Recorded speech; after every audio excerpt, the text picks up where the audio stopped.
안녕하십니까 성도 여러분. 오늘은 제10과 셋째 날입니다. 화요일. 말씀의 제목은 누가 믿었느냐라는 제목으로 함께 말씀의 은혜를 나누겠습니다. 말씀 나누기 전에 기도하겠습니다. 하늘에 계신 아버지 하나님, 우리 인간의 구원을 위하여 이토록 갖은 고난과 고초를 당하시며 우리 주님의 그 형상이 일그러지고 정말 죄의 참혹한 모습으로 상한 그 모습을 우리가 볼 수 있도록 하시고 그 죄의 참상과 그 끔찍함을 우리로 깨닫게 하심으로 다시는 우리가 죄로 돌아서지 않도록 우리의 새로운 마음들을 결심할 수 있도록 하시니 주님 감사합니다. 오늘 나누는 이 말씀이 세상에 편만해져 있는 죄들로 인하여 우리의 낯을 돌리지 아니하고 한순간도 마음의 유혹을 그곳으로 빼앗기지 않도록 주님 다시 한번 우리의 심령들을 고정시킬 수 있도록 인도하여 주시기를 예수님의 귀하신 이름으로 기도합니다. 아멘. 감사합니다. 오늘 특별히 이 아침에도 우리 주의 말씀 앞으로 나오신 우리 모든 성도님들을 환영합니다. 오늘 말씀의 제목은 누가 믿었느냐라는 말씀의 제목이지요. 본문의 말씀은 이사야서 53장 1절의 말씀입니다. 말씀 봉독하겠습니다. 우리가 전한 것을 누가 믿었느냐? 여호와의 팔에 누구에게 나타났느냐? 이렇게 기록하고 있습니다. 우리가 전한 것을 누가 믿었느냐라고 하는 것입니다. 우리 예수 그리스도께서 세상 죄를 짊어지고 죽으시는 그 참혹한 참상을 전한 그 복음을 누가 믿었느냐는 것입니다. 그래서 여호와의 팔이 누구에게 나타났느냐? 바로 여호와의 그 구원하심이 누구에게 나타날 것이냐? 이야기하고 질문하고 있는 것이죠. 이사야서 53장은 사실은 우리가 다르게 말하면 이사야서 52장에서 시작되어야 하는 것입니다. 사실은 그것이 맞습니다. 이야기의 시작이 바로 52장과 53장이 제대로 지금처럼 이렇게 구별되지 않는다면 사실은 52장 12절부터 시작되어야 맞다라고 생각이 됩니다.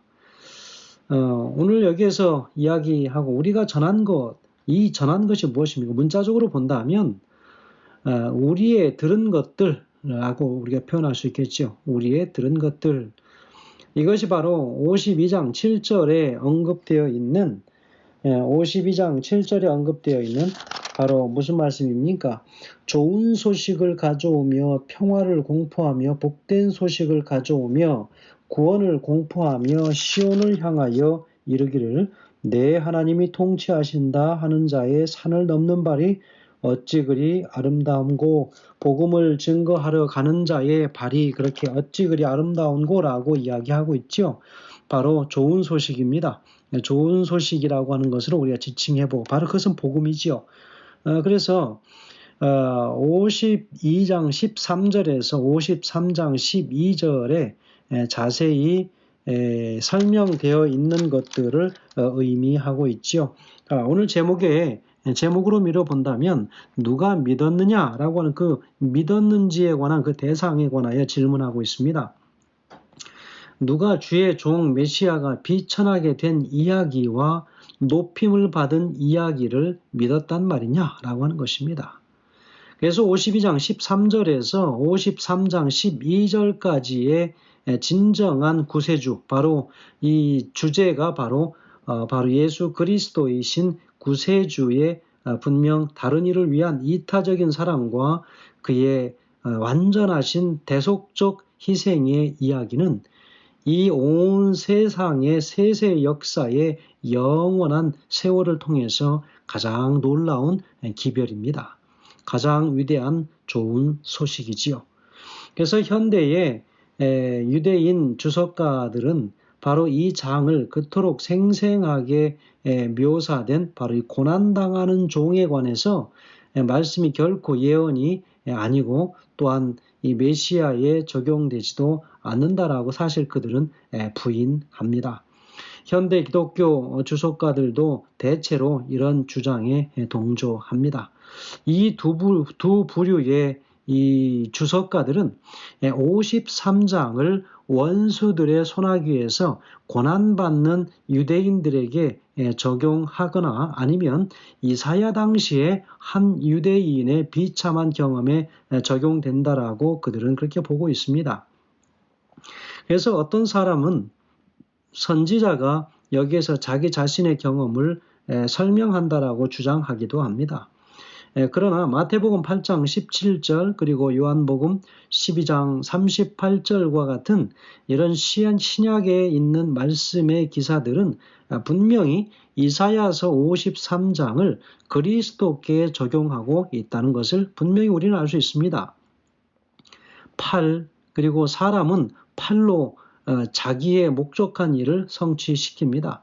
여기서 하나님의 팔을 이야기하지요. 다시 말하면 이 능력이 인간을 구원하는 사업에 작용하는 것으로 그렇게 표현하고 나타내고 있다는 것이죠. 누가 전한 것을 믿었느냐? 누굴까요? 선지자 자신입니까? 아니면 열방의 사람들입니까? 아니면 세 번째로 이스라엘 백성들, 특별히 선지자를 포함한 이스라엘의 경건한 무리들로 우리가 생각해 볼 때에 어떤 사람들일까요? 여러분, 그것은 특별히 세 번째 제 언급드린 이스라엘의 백성들, 특별히 선지자를 포함한 이스라엘의 경건한 이 무리들로 보는 것이 이것은 상당히 일반적이고 쉽게 이해할 수 있는 것이라고 볼 수 있겠습니다. 여러분, 우리가 볼 때에 우리는 어떤 순환받는 메시아에 대해서 완전히 오해하고 있었다고 하는 사실에 놀라움을 표시할 수밖에 없습니다.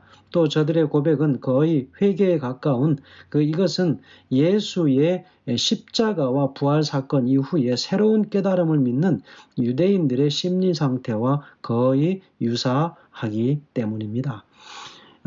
참 이 말씀을 우리가 볼 때에 52장 13절에서는 하나님의 종을 아주 높이 들렸는데 그리고 그 후에 나타나는 모든 부분들을 보면 아주 그 인자, 그 예수 그리스도에 대하여 그 죄로 인하여 그 죄를 지기 위하여 그 죄의 짐을 짐으로 인하여 모든 백성들이 평안함을 누릴 수 있도록 예수 그리스도께서 너무나도 심한 고통으로 인한 상함이 있었다는 것이죠.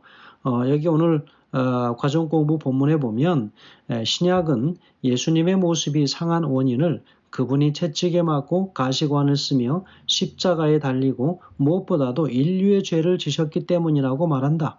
죄는 결코 인간의 모습을 그대로 두지 않는다. 그래서 죄를 짊어지신 인자의 모습은 인간의 형체라고 볼 수 없을 만큼 일그러졌다. 여러분, 죄라고 하는 것이 그런 것입니다. 죄가 우리 인간에 들어오면 그 죄가 얼마나 정말 인간을 참혹하게 망가뜨리는지를 예수 그리스도께서 그 죄로 인하여 그 죄를 대신 짊어지기 위하여 얼마나 심한 모습으로 일그러지고 정말 그분의 육신적인 모습뿐만 아니라 그분의 모든 내면까지라도 다 파괴시킬 수 있다고 하는 그 모습을 예수님의 그 상하는 모습을 통해서 단적으로 보여주지 않습니까? 오늘 본문에서는 또 욥이라고 하는 인물을 그 한 예시로 들고 있습니다. 여러분, 욥은 그가 처음에 하나님의 허락하에 묵인하에 사단이 그를 시험하게 되지요. 그러면서 얼마나 그 친구들조차도 주변 사람들조차도 알아볼 수 없을 만큼 그리고 그 아내가 보기에는 당신이 정말 하나님을 그렇게 믿는다고 끝까지 그 신의를 지키겠습니까? 차라리 하나님을 욕하고 죽으십시오라고 하는 그 이야기를 할 수 있을 만큼 얼마나 심하게 그가 상해 있는 모습이었는지 그는 그 상처와 그런 얼굴의 피부를 기와장으로 긁으며 제 가운데 앉아 있었던 그 모습을 보지 않습니까? 왜 그렇게 고통을 당했을까? 왜 메시아는 그렇게 고통을 당하셔야만 했을까? 욥의 모습을 통해서도 우리가 그렇게 생각을 해보지 않습니까? 무엇 때문일까요? 죄 때문입니다. 죄입니다. 그 죄가 그렇게 사람을 상하게 하는 것이지요. 그래서 우리는 특별히 이사야서 53장 1절에 있는 이 말씀들, 그 말씀들을 보면서 특별히 우리의 전한 것을 누가 믿었느냐? 바로 그것은 이스라엘 백성들이죠. 저는 특별히 이 말씀을 이 땅에 있는 모든 인류들에게 적용을 해 보는 것도 좋은 도전이라고 생각이 됩니다. 여러분, 이 복음을 이제는 누가 받았습니까? 바로 그것은 이 땅에 남은 자들입니다. 하나님의 계명을 지키며 예수 그리스도의 증거를 홀로 가진 바로 이 남은 무리들의 사명이지요. 그래서 우리가 바로 증거하는 이 복음, 예수 그리스도, 하나님의 귀한 종, 고통, 고난받는 종에 대하여 증거하였을 때 누가 그 예수 그리스도를 믿고 받아들이게 되었느냐? 바로 그 이스라엘 백성들입니다. 하나님의 말씀을 향하여 그 심령이 열려있는 자들이지요. 그래서 누가 믿었느냐라고 하는 오늘 이 질문을 오늘 우리에게 던지고 있습니다. 여기 과정 공부 밑에 부분에 보면 이렇게 이야기하지요. 이 질문들은 믿을 수 없는 것을 믿어야 하는 도전에 대하여 말하고 우리에게 잠잠히 남은 이야기에 귀를 기울이게 한다. 그런데 이 질문들은 호소를 포함하기도 한다. 문맥 속의 두 질문의 유사점은 여호와의 능력 있는 구원의 팔이 전한 것을 믿는 자들에게 나타났다는 것을 암시한다. 구원하시는 하나님의 능력을 경험하기 원하는가? 그렇다면 그 전하는 것을 믿으라 그랬습니다. 바로 복음을 전하러 가는 그 귀한 그 발걸음이 왜 아름답습니까? 복음을 증거하러 가는 그 발걸음이 아름다운 그 이유는 그들이 가지고 있는 그 복음의 좋은 것들, 좋은 소식이요, 또 복된 좋은 소식이라고 구원을 공포하는 소식이라고 이야기하였기 때문에 그 발은 복된 소식을 증거하러 가는 발이 되는 것이지요. 그래서 이사야서 52장 7절에 기록한 것처럼 좋은 소식을 가져오고 평화를 공포하고 복된 좋은 소식을 가져오며 구원을 공포하며 시온을 향하여 그래서 이르기를 내 하나님이 통치하신다 하는 자의 산을 넘는 발이 어찌 그리 아름다운고 그렇게 기록하고 있습니다. 성도 여러분, 오늘 우리는 다 복음을 증거하는 파수꾼들로서 부름을 받은 자들입니다. 여러분, 오늘 특별히 이 전한 것을 믿는 자들에게 그 구원하심이 나타난다고 하는 사실, 먼저는 우리가 그 구원하심을 체험한 모든 존재들로서 이 경험한 좋은 복음을 평화를 선포하고 구원을 공포하는 이 소식을 이 땅 끝까지 증거해야 되겠습니다.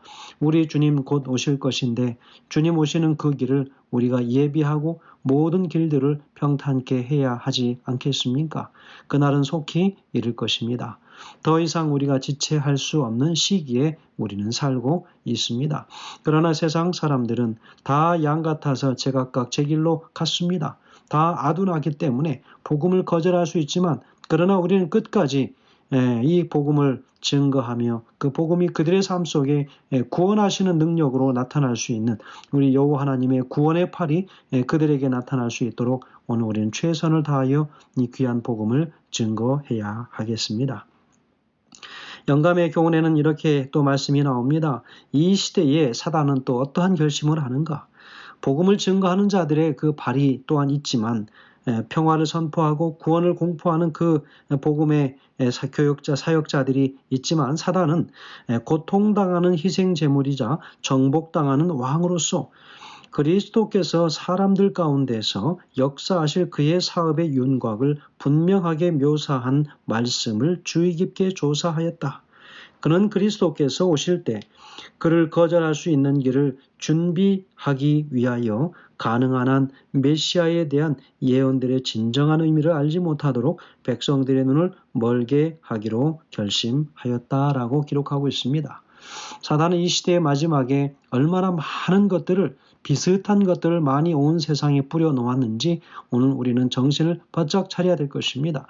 여러분, 코로나 팬데믹으로 인해서 많은 예배들이 없어지고 사라지고 또 교회 문들이 닫혀진 이 시대에 많은 사람들의 눈이 인터넷으로 향하고 있습니다.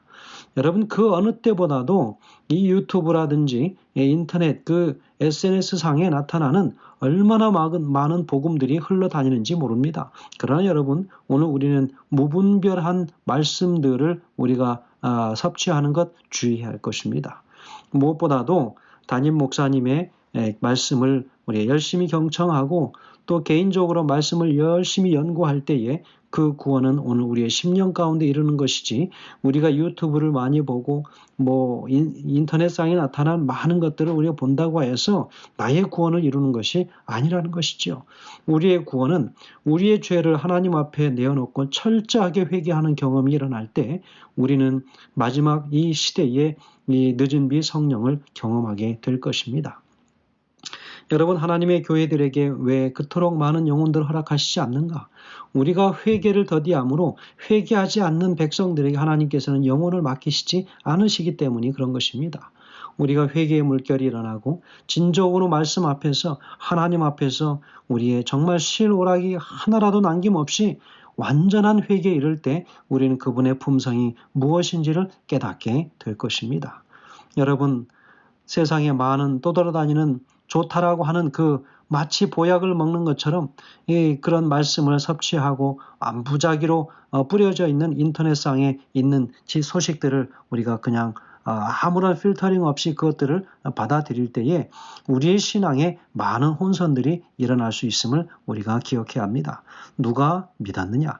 오늘 이것은 내가 먼저 내 심령 속에서 이 확증이 일어나야 할 것이고, 그 우리의 확증의 경험을 통하여 경험의 노래로 우리 고난받는 종에 대하여 증거했을 때 그 증거를 믿는 그들 속에 우리 구원하시는 여호와의 팔이 나타나심을 우리가 체험적으로 보고 확인할 수 있는 우리의 믿음의 삶들이 되길 간절히 소원합니다. 이제 저는 말씀을 마무리하면서 죄는 인간을 일그러지게 만든다라고 하는 것을 오늘 우리가 이 말씀을 통해서 드립니다. 그것은 얼굴뿐만 아니라 모든 우리의 품성까지라도 다 일그러뜨리는다라는 사실을 우리가 기억해야 합니다. 첫째 아담 이후에 모든 인류는 우리의 품성들이 다 그렇게 일그러졌습니다. 그래서 죄로 기우는 속성이 참으로 우리 마음속 깊이 자리 잡고 있습니다.